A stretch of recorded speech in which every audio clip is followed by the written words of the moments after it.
Thanks for agreeing to set up this interview. As you know, we only have a short amount of time, so let's go ahead and get started right away. Now, I know that you've been involved in some work on community issues. Can you tell me what attracted you to the community issue that you chose at the beginning of the semester? Yeah, absolutely. My community issue was about personal identity, and specifically how college students tend to lack a sense of personal identity. Why I decided to choose this issue was a mix of two reasons: my personal life and also a growing problem that I'm seeing in the United States, in my personal opinion.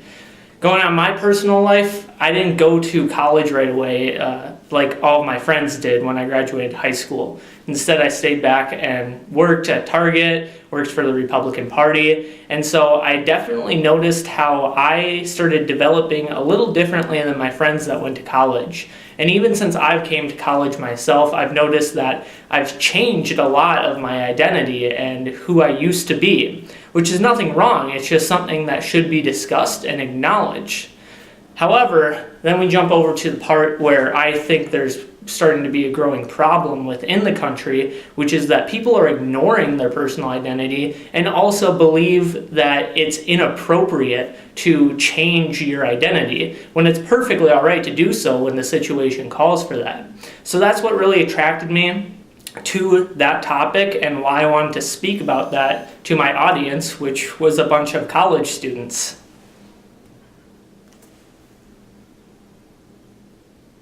Okay, thank you.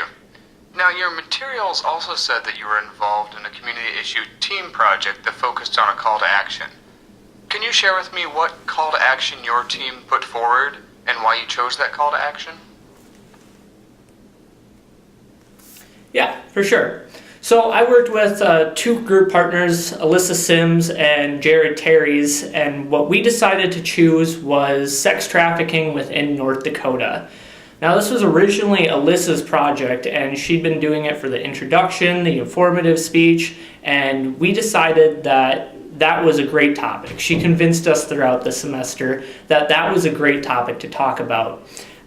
So she really influenced us there with all of her facts and her stances and her argumentation, just presenting the facts to us. What really drew us to it more is that it's right in our backyard, which is crazy to think about, that people even that go to North Dakota State University, people in Fargo are affected by sex trafficking, and we really wanted to make that known.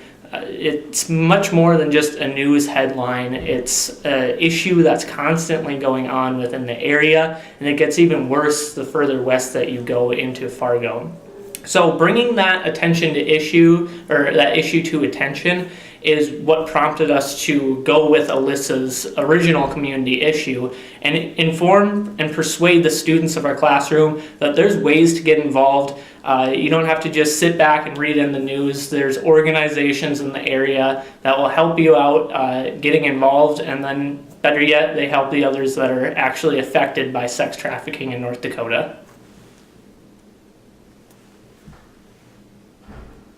I see. Now, if I were to ask the other members of your team what they think your biggest strength is, what do you think they would say, and why do you think they would say it?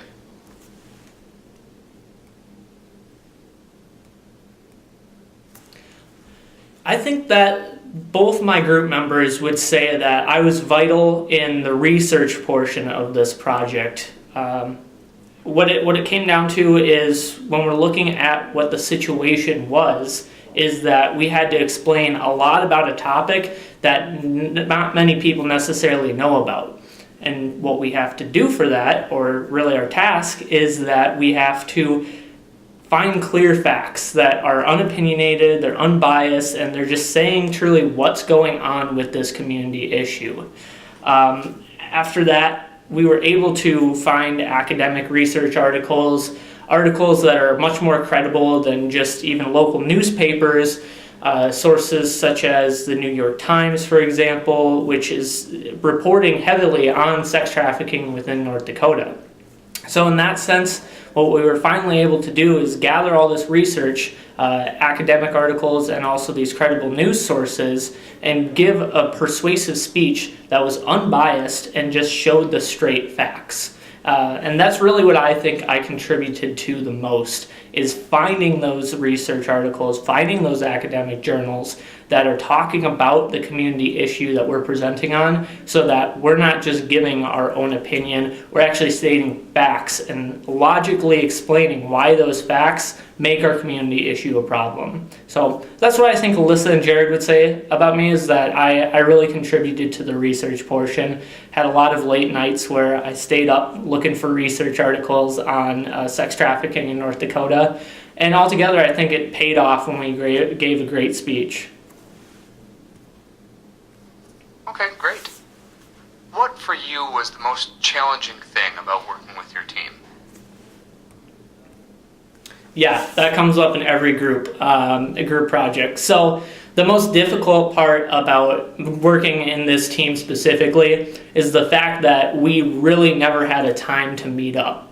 So our situation here is that we're college students. 2 of us live off campus while the other lives on campus, and in very different parts of Fargo. So it was difficult to ever meet up. Not to mention, we all have our own lives. One of our group members has a child to take care of. The rest of us have jobs as well that we had conflicting with school schedules. So it became really difficult to actually try to meet up, practice our speeches, go through that information.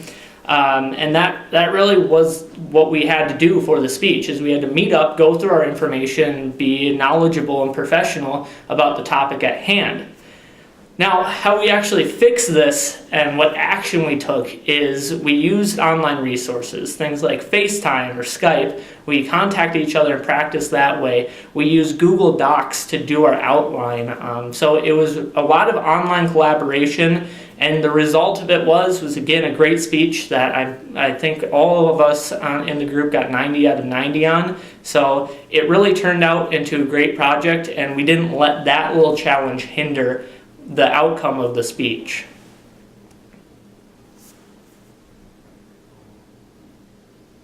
Thank you. Okay, last question. In 30 seconds or so, tell me what your biggest takeaway was from COMM 110 this semester. What will stick with you and be useful to you? The biggest thing I think I took away from COMM 110 this semester, I need a little background first, is that I used to be in speech and debate in high school and even on the collegiate level, and what I learned in COMM 110 is that you can always learn from different people. I learned different styles of speaking just from watching my own classmates up there, and at the start of the semester I think I was maybe a little arrogant, thinking that I had my speaking skills down, but that's absolutely not true. There's always room for improvement, and I think I should be looking to my peers and my colleagues to find some of that improvement. Additionally, I think I'm taking away a lot of good interview skills. I've actually had 2 interviews over the course of this project specifically, so interviews are in my mind, and this class has helped me out a ton with that. Definitely something I'll be taking away. Alright, well, thank you so much for taking the time to talk with me. We'll probably be in touch with you in the next few weeks or so. Take care. Perfect. Thank you very much.